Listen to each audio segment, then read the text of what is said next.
let's bring on the guy who's going to bring them all together. Is the CEO of Global Boost, Mr. Bruce Porter. I think this one's on. Oh, sorry. Cheers. All right, guys. Hello, hello. Very nice to be here today. Our friend Jason Jang has done a really good job of bringing us all together. There's a heck of a lot of events, right? A lot of events going on right now. Brief introduction about myself, because it's not about me. Of course, I'm just moderating the panel, but I'm Bruce Porter Jr., the CEO of Global Boost. Global Boost has turned into, over the years, we were one of the original mineable blockchains way back when, but it has turned into really a consulting company. We consult early stage technology startups. And Washington Elite is our media brand. It's also what we do our charity work through and our different events. So we did a gala, a charity gala at the Address Fountain Views on Thursday. Some of you guys were there. It's absolutely fantastic and a lot of fun and good to do. And also we're media partners here and with pretty much all the events here in the MENA region and in Europe and the US as well. So one of the things that we've been promoting is the meta entertainment world. This is a metaverse event, so I feel like I should say it. So the meta entertainment world, Mitch Lowe is the co-founder of Netflix. He's the one who got me involved in that. And I saw it was happening. I called him up, said I want to be involved. It's May 23, 24 in Monaco. So you're definitely going to want to come to that. It's going to be something else. So without further ado, I have an illustrious panel of wonderful people with me here. Yes, absolutely.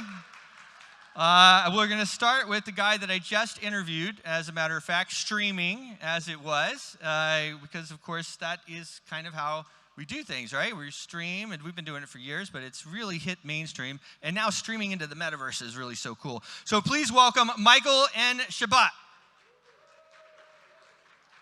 Michael, welcome to the stage. Have a hot seat. How you doing? Hey, good, good. Okay, next we have here a gentleman that I have just met, but really have put some great things together here. Mr. Philippe Bednarex.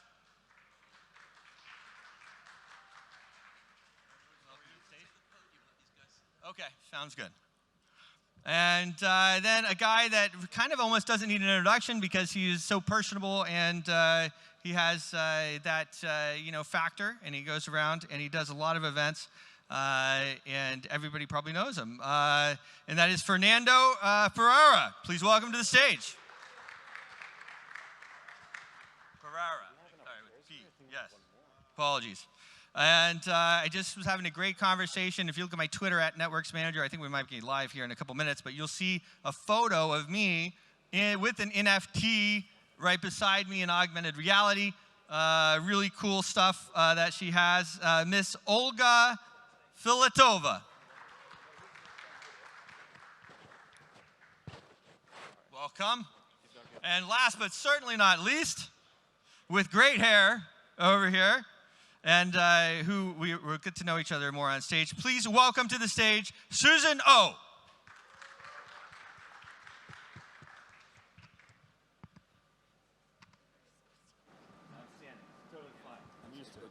Okay. I feel like now I'm giving an address to the UN.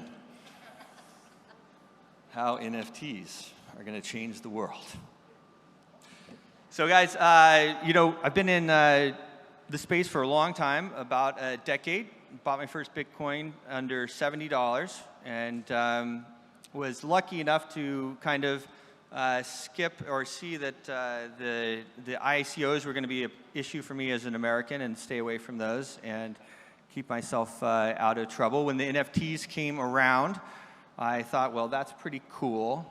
My neighbor comes up to me the other day and he says, hey, Bruce, I need somebody. I'm going to interview somebody. And this guy, just a little bit of background, I told him to buy Bitcoin at 600. So he bought 6 Bitcoins at 600, and I couldn't get him. He was hugging me over the summer, Bruce, it's amazing. So anyways, he says, I want to interview somebody that knows the most about NFTs in Washington, D.C. And I thought for a second, and I thought, well, I actually don't think I know anybody that knows more about NFTs than I do. And he goes, but you're crypto. And well, what do you think an NFT is, right? You know, so maybe let's start with that because it gives us a little bit of a history and kind of where we're going. And I know we kind of started off, so maybe I'll start with Olga. But how do you see this NFTs fitting into this crypto this crypto family that we have? You're up. You're in the hot seat. Oh, that's. Can you repeat the question, please? Sure. So a lot of people, I think, and I'll rephrase it. With the NFTs, people are maybe unfamiliar with the fact that it is just a token. Yeah, that has a lot of stuff in it, of course. It's like a full app. But how do you see the NFTs fitting into this crypto ecosystem that has been going on for over a decade?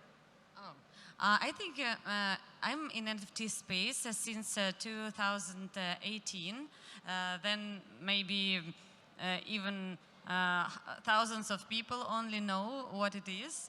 And now so many people speaking about NFTs in all newspapers and everywhere I can hear NFT, all big brands now thinking about it. So I think NFT is the way for mass adoption, all this technology, firstly, because not everybody in the world are interested in some trading or financial operations, but more and more people like art, and they start thinking about what is NFTs and how they can use it. Also, nearly everybody now has their own digital assets. Even the subscription to your Spotify or Apple Music is also a digital asset. So the NFT technology is very useful in everyday life. So for me, NFT is a way of mass adoption blockchain technology. Pretty cool. Yeah, it is interesting, to say the least. Michael, if I pop the hot potato kind of over to you, you have a streaming coin, and also, you know, a lot going on there that then through your partners goes into an NFT. You know, how do you see the, you know, for people like maybe like myself, how does that change the future of content producers, content production, and AOLs that might be out there? Yeah, so basically, NFTing a video content that you create gives you 100% ownership. You know, it's all about decentralization. It's all about 100% ownership. And owning an NFT is not just having the virtual or digital thing that it represents. It's more about the properties that come with it. So you, as a content creator, could also put down a couple of benefits for that certain person to have if they own that NFT. So let's say you're a bodybuilder and you're streaming and you have fans. You could sell your NFT'd videos and put a benefit that person could get free membership into your gym that you're in or you're collaborating with. So there's a lot of business activities and potentials in the future. So I hope that answers the question. Sure, yeah, absolutely. So one thing I've started to see actually here in Dubai is people, if you hold their token, you know, you get on the yacht, right? Or if you have their NFT, you know, you get this, you get that. So Felipe, what are your thoughts? I mean, where do you see this space going with these NFTs? Well, I'm only interested in NFTs if it solves a problem. And in my case, the company I run, which is Golfinex, we try to solve a major pollution problem, which is the human emission of mercury. We are all affected by mercury. There's 5,000 tons of mercury dumped into our ecosystem. And our venture, the Golfinex, we try to solve this problem. We use any tools in our that we can use to solve this problem. You mentioned the ICO. We use the ICO as a tool.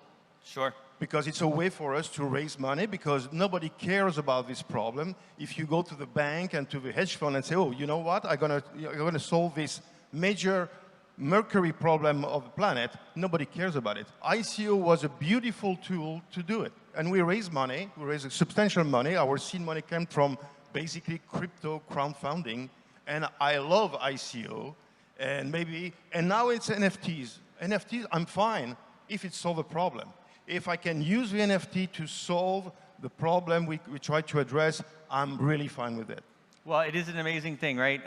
You know, with an NFT, one of the ways I explain it to people is that it is, you know, you can fit a lot of code into that NFT. It's like an entire app on your phone you can have in that NFT. So there's a lot that can go on there. And just to clarify, I mean, I like the ICOs too. I just couldn't really participate in them, being from where I'm from. So Philippe, I know you have a couple of different projects. I'm sorry, Mr. Ferrara. I know you have a couple of different projects that you're working on in this space. If you could talk about those and maybe touch on this, it'd be great. Yeah, just to address a little bit about NFTs, I think it's really about transacting virtual assets. In the gaming space, which is my main background, is giving the ability to actually have proper ownership of virtual assets, because what's been happening up to date is that there are so many games that they have their own currency, like their gold, their silver, their virtual money, or Fortnite, like V-Bucks, and everyone is buying into those, but they cannot do anything with it. Like if you buy a custom skin on Fortnite or in any other game, you just own that skin, but only inside the game. So you don't actually own it.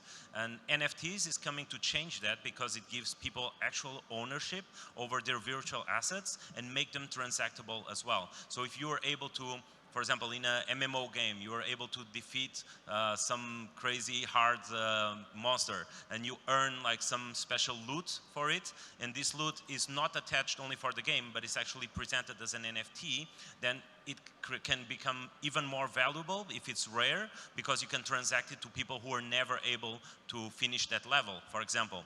So I think that NFTs is all about this virtualization and of ownership that is going to bring more value to the whole gaming ecosystem. So I'm involved in gaming mostly, and I see that so many companies are now starting to develop their own ecosystems, where if you own their currency, it's not just locked into a game, and it's going to be able to be transactable within a whole ecosystem of games. Maybe in the beginning it's not going to be interlinked with all the other different game publishers, but if a publisher has multiple games across their portfolio, at least they will start making it interoperable between these games from the same publisher, and I think that's a really good beginning.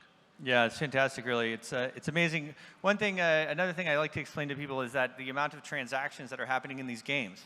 So if you're building on your network and you're like, oh my gosh, you know, we need more transactions or this and that and the other. A lot of times these older guys, I mean, you might even think I'm one of them, but you know, they don't understand that the gaming, there's a lot of transactions and there's a lot of different trading that goes on, as well as other items that are, you know, boosted and all these things. So, Ms. O, I know I haven't gotten to you yet, so what are your thoughts on the matter?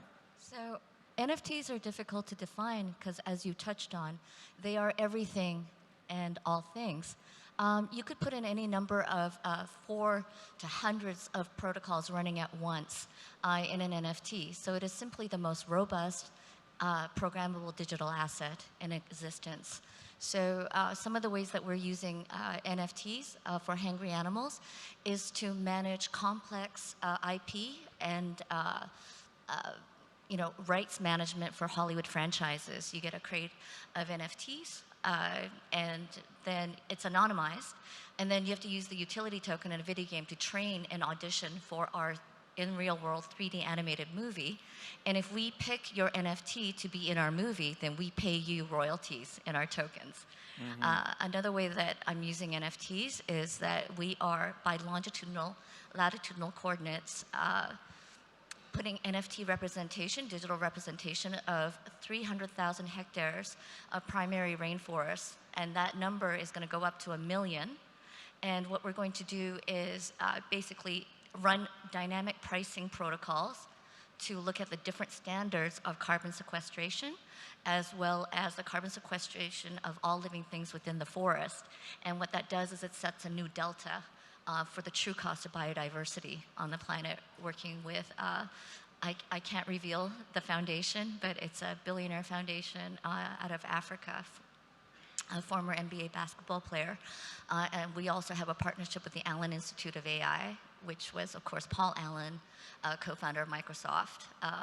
And of course, because I had helped launch a Blockchain Commission for Sustainable Development, a nonprofit that was incubated at the UN, would be also working with various UN agencies. So this is what the NFT will do, is it'll allow anybody to be able to come in and run simulations of their biodiversity programs and carbon sequestration, to be able to look at dynamic pricing as well as the quality of soil and water and wildlife. Very cool. You know, the NFTs is, if the rest of the world didn't understand that we could, as in crypto, protect intellectual property before, they all got the message this time, right? They can protect their intellectual property with NFTs, and this is one of the reasons why we've seen such a large amount of money come into the space. So many big name brands, from Disney to Marvel to even like Budweiser and these other brands, who were scared of really doing anything in crypto, and now they're getting their feet wet. They're all owning NFTs. They're all having a wallet. And this spur of the mass adoption is just going to be absolutely huge. It's one of the reasons why the space just keeps growing. And it's something I've seen over the, again and again over the years. Every time I think, well, maybe it's going to slow down here, or maybe it's going to slow down here. And I mean, let's face it, we've had some crypto winners. But then there's some new technology, something new that comes up. So Olga, I want to go back to you, because I just keep thinking of and I just looked at it again, even my my photo with the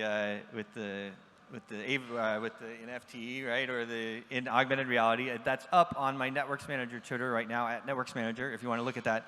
So where do you see this going? I mean, what is it going to be like? I mean, that's actually a question I get a lot. I mean, in the next few years, I mean, are people just going to be, are there going to be NFTs everywhere? Are people going to be experiencing things differently?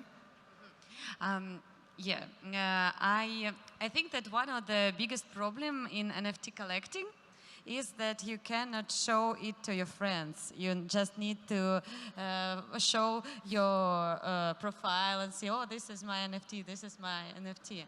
But now the industry is growing and technology is growing a lot.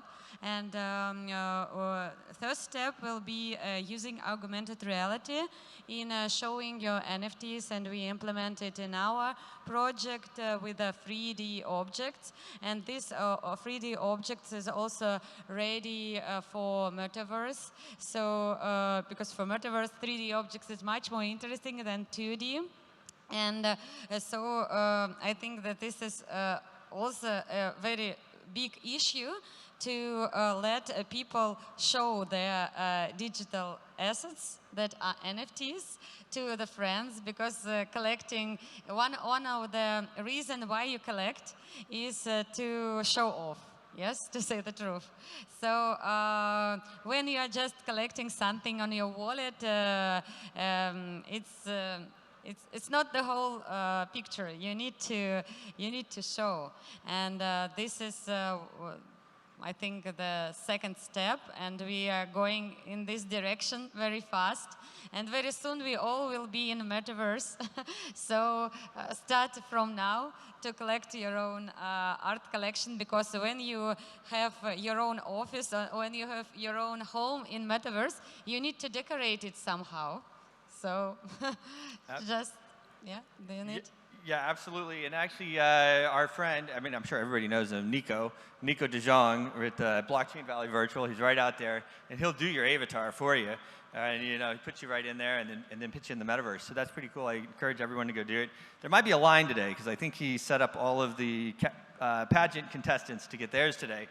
And they might be in front of you. I don't know. We'll see. So going back to Fernando, so tell me how, I mean, we have, you have a big gaming background. You're really making moves back and forth from Abu Dhabi to here in Dubai. How do you see this? I mean, when you talk to your mom or your grandma, you know, are they going to experience NFTs? Are they going to have them? Are they going to experience the metaverse? I think that it's just a matter of time, and as Olga was saying, NFTs are the way to popularize crypto in general, because it's something that is visible and palpable, and people can have a better sense of understanding, and visually, you know, if there's something that they don't understand, just data, they don't care so much about it. But if it's associated with art, like Susan is doing, if it's associated with visuals, with something that they can have a traditional understanding of, then they are more likely to adopt such a thing. Even starting with profile pictures or something more simple, for sure it's going to come to that. I think that NFTs is just the beginning, and we're in this Metaverse conference talking about it because I feel like there's such a big relation between Metaverse and NFTs. For sure, you need things to decorate your virtual office with, but I also think that it's really about owning the assets, as I was saying before, where if you can create whatever virtual items that can be associated with the brand or anything, and then have them in this virtualization world, you can actually place them in your personal space, or you can actually wear them in your avatar as well. That's why you see a lot of brands starting to develop this kind of content in the metaverse with NFTs, and it's just a new way of exhibiting virtual assets. Yeah, it is really cool. I always like, okay, stick your chest out, stuck your belly in for your avatar, right? Make sure you look good in there. So if I know you're using the NFTs, the blockchain, Philippe, for good. If you could talk a little bit more about how that works, how the NFT you think will work in the future for achieving those goals. Yes, sir. Okay. Well, again, for me, I'm trying to solve a pollution problem. NFT for me is a way of bring some awareness to this. As you mentioned, everybody's talking about NFTs here. It's bringing a lot of attention. It's bringing a lot of attention to crypto. The same way we use the token as a tool to bring attention, to raise money to our venture. I think the NFT, if I have to use NFTs to raise awareness to this big problem, to raise money also, I will use the NFT as a tool again. For me, authentication, all these things, it's fine. If I can attract investors to the cause, to the impact investing, what we do, using the NFT, that's fine with me. And I can embed some investment certificate, the microfinance package into an NFT. I will do it. Again, for me, it's purely a tool to reach a goal. My goal is very clear, is I want to do my part to solve a huge problem, and I will use anything that comes. You know, I remember 2 years ago was DeFi. You know, everybody was talking about DeFi. DeFi was the thing. Okay, I'm fine. I am DeFi. I do DeFi. I do decentralized finance is what I do. Perfect. And next is NFTs. Fine. I do NFTs. And Metaverse. Fine. Metaverse for me is a perfect playground for activism. Yeah. Activism on the Metaverse is my thing. I think everybody knows about what happened 2 weeks ago or what 10 days ago. We had in a Decentraland, we have people protesting in front of a Samsung store. Actually, I don't think everybody does know about that. If no? You could, okay. Yeah. So I think what was 17th of February on Decentraland, there was a big event, and during this event, there was a gathering of avatars protesting in front of the Samsung virtual store on Decentraland. I love it. Right. I love it. It brings a new playground, and what will be mine, because if it's a new place to bring awareness on problems like the one I try to tackle, fine with me. I will be there. I will be protesting myself with my avatar. I will bring some friends to protest. I will make some happening on Metaverse. Count on me. Count on me. Right. Yeah, it's really cool, guys. I mean, you know, and even you talk about the broadcasting and everything into it. I know, Michael, I think it's right up your line again. I mean, everything is changing, right? And so now we have, I could say it's double dipping, and then people say, oh, it's not double dipping. But I mean, it's kind of double dipping, right? It is double dipping, actually. You create something in the real world, and you create it in the metaverse, and you can sell both of them. All right? It's like when we started doing coins. All of a sudden, you could sell your equity, but you didn't have to. You could just sell your coins. You keep all your equity. It's a great thing, really, you know? And then you see now companies, of course, kind of the move now is, of course, we still have a lot of tokens being sold, but these equity plays, these Series A and everything else, and even IPOs, you're going to see a lot more of that as it comes out. A lot of people don't understand the investment vehicle that you need in order to do that. So if that's something that anybody's interested in, you know, make sure you talk to somebody that knows better. You could ask me some questions, but you probably have somebody that you talk to. But if you are trying to get big money and you are just have the crypto projects, you probably need some other vehicle to do that. So going back to you, Michael, I know it must be pretty hot topic, right? I mean, here we are. We have all these events here in Dubai. It's like one after the other, right? I mean, we have. I think, I don't know how many galas I have tonight, but, you know, I'm going to come to this one, of course, because, you know, it's the coolest one, and Jason's a friend of mine, and here we are. But it is happening. So what are you seeing, and what's the demand that you guys are seeing in this space? I mean, are people reaching out to you? Do they want to be involved? Do they understand when you tell them that they're going to have an NFT of the event, of the panels? What people understand so far is based on what they're reading online, and they just see the prices going up. There's a lot of hype going up on NFTs. Everyone's talking about NFTs being in a bubble, but there's lack of education, as you know, we already mentioned in the previous panels as well. We're all talking about how we need to educate the audience. Here in Dubai, they're doing a lot of things that they can do, like they're partnering up with Binance and getting CZ involved, and they're doing a lot of things to help educate the crowd, educate the government to know how to regulate it. So the demands that we're currently getting, well, it's all uncertainty right now. When it comes to NFT, people are just not sure. It's more of a FOMO, so, you know, a fear of missing out. So just, okay, you know, I'll go ahead and buy, but hold on, you got to do your research. You got to educate yourself. You got to know exactly what you're buying into, so you could know what's the possibility, what are the risks. So so right now it's more about, if you have something to give that has NFT, the best way to sell it is if you build it for them in a way that it is user-friendly, easy for them to understand. They don't want to sit and open a book and learn and study. It's more like self-explanatory and transparent at the same time. Yeah, it's really amazing, and you know, it's going to bring more people in, and that's really really the best part about it. I know TouchCast is one of the partners for the Meta Entertainment World. They actually are the Metaverse partner, and they have a podium like this, and they do an avatar, and they used it at CES this year in Vegas. It was pretty cool. So they make an avatar, so I could be somewhere else on the other side of the world, and they put my avatar up, and then I speak, and you know, it's all very early.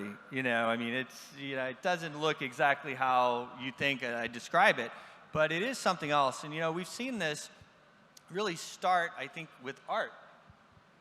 You know, it started with art. It was the artist, right, who really started putting out these NFTs. I still, to be honest with you, can't get into the monkeys. I mean, I just have, I don't know, guys. I mean, I don't know. I mean, I see they're going all over the place.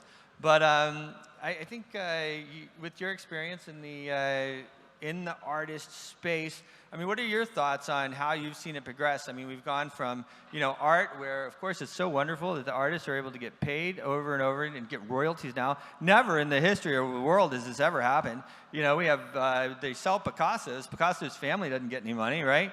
So now we're in a situation where the artist is going to be able to leave really something of value that could possibly keep paying people for generations to come. It's really an amazing point in history. So if you could share your thoughts on, you know, kind of how that started and the technology that you see it being used in now, and maybe what you predict it's going to be used. So I'm not an artist. I came through blockchain. You look like an artist. In 2016 through Sorry, artificial that's a compliment. intelligence. So I came across blockchain to actually stake data integrity when I was building my training corpus to train my machine learning algorithms. Oh, wow. Now, NFTs actually have been around since the beginning of the internet in TCP/IP. which is zero layer. And it was actually first used as a binary and visual representation of a legal contract that was first transmitted as a data packet. And then afterwards, CryptoKitties, those stupid little like memes, and Green Pepe, actually proved out a unique identifier that was encrypted. And so we're using NFTs for everything to represent property leases, to legal contracts. And then with DeFi protocols, you have interoperability between different chains and liquidity. Because what was happening in 2016 that brought on the bear market was, do you guys remember Lemon Coin? Right? It was the idea about how complex it was to use digital assets either as a store of value or as a means of transaction, right? There were all these like disparate little coins in 2015, 2016. You got it in ICO, great price, and then now what the do you do with it? Right? And that was going on and brought on the bear market. And then what happened in 2018 and 2019 was all of a sudden we had DeFi protocols where you had instant liquidity and you could, as well as stable coins. So stable coins and DeFi really spurred on this extended bull run because it gave us liquidity, it gave us transferability, and now with NFTs, we saw a binary and visual representation that was encrypted and was immutable. Yeah, it is really cool, and obviously an impressive background. So I stand corrected up here. Not that art is not impressive, because it is impressive, for sure. So with the NFTs, it has been just really something else. I was at NFT NYC earlier last year, and was lucky enough to sit down, we're a media partner there, of course, lucky enough to sit down with the founder. And in the interview, he said, this NFT NYC is this was a Woodstock moment. And he really described what was going on there. They're gonna do it again in June. And so we're gonna be there. I encourage everybody to come because it is really a fantastic event. They did like 5 different venues. You can go to the website right now and you can sign up as a speaker. They pretty much let everybody speak, and it was at all these different venues. You had people going, all over the place. So there's a Woodstock moment. So I think probably we just kind of go down the panel, probably just a final thought, maybe a minute, but this is a Woodstock moment in NFTs. How do you feel about that? And what do you think that your contribution is going to be? Me again. Sure. Okay. I'm sure that NFT is the future, and NFT will grow bigger and bigger in every industry, from the some industrial sphere and not only media, industrial and everything. And the interesting thing that NFT NYC has a very big history, this conference. And 2 years ago, there were only 2,000 people in this conference. And now it's a huge event, huge, really.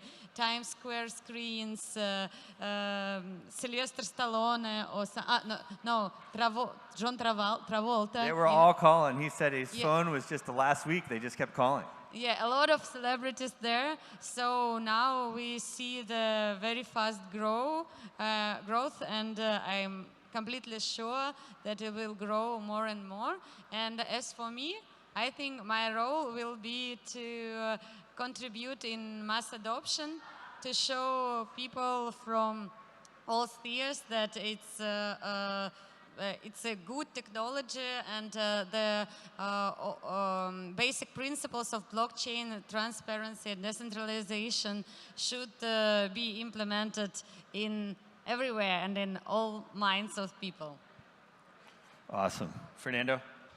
Yeah, I think the most beautiful use cases of NFTs that I would see, and I will see this as a trend, is having real-life value associated with NFTs. And you see this with membership clubs, with shoe apps that will have your shoes evolve as you walk, associated directly with the smart contract. All sorts of things, like Coachella has launched these NFT tickets that you get lifetime access to it if you acquire the NFTs.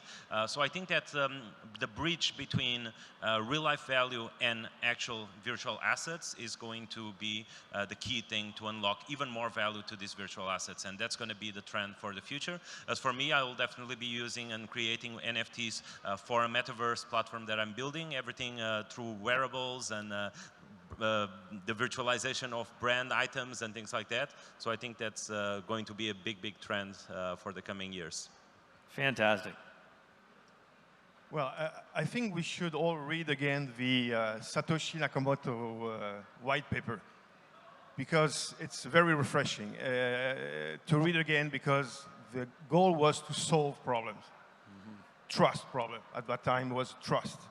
And then the early adopters and the early crypto community was dedicated to solve problems. Smart contracts solve so many problems.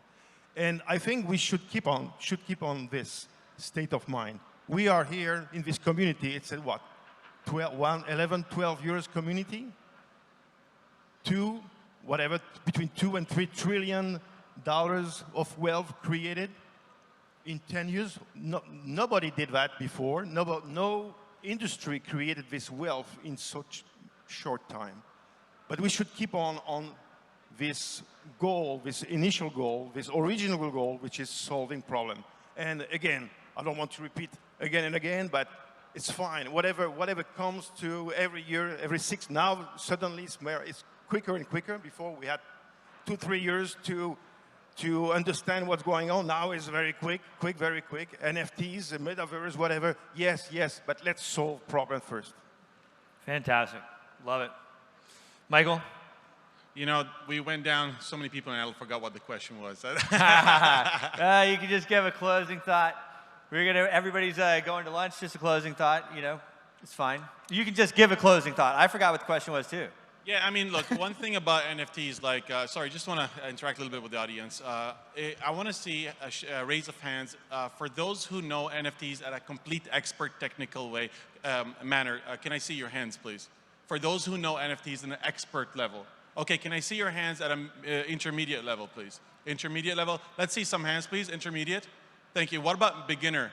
Absolutely, you don't know what it is. You want to jump into it. You need to learn. You see, there was at least what, 40% of those beginners. There was another 30% of intermediate, and then the experts were I saw just one. And what we need to do here is serve the majority of the people and send the right message down to the right crowd and focus on educating. And you need to also plug in and dial into the NFT world and start learning what can you do. If you'd like to start, let's say there are some kids in Dubai, they want to start a basketball team. They could NFT their pictures and they could go start a fundraiser. The ICOs are having restrictions, NFTs don't today. Well, maybe they will have later, but right now you could do that to start your own club and start training. And that team, should it succeed, it'll grow in its value in that particular NFT. So I'll just close it up around there. There's a lot of potential out there. Fantastic, and I can't leave Susan out. Susan, some last thoughts?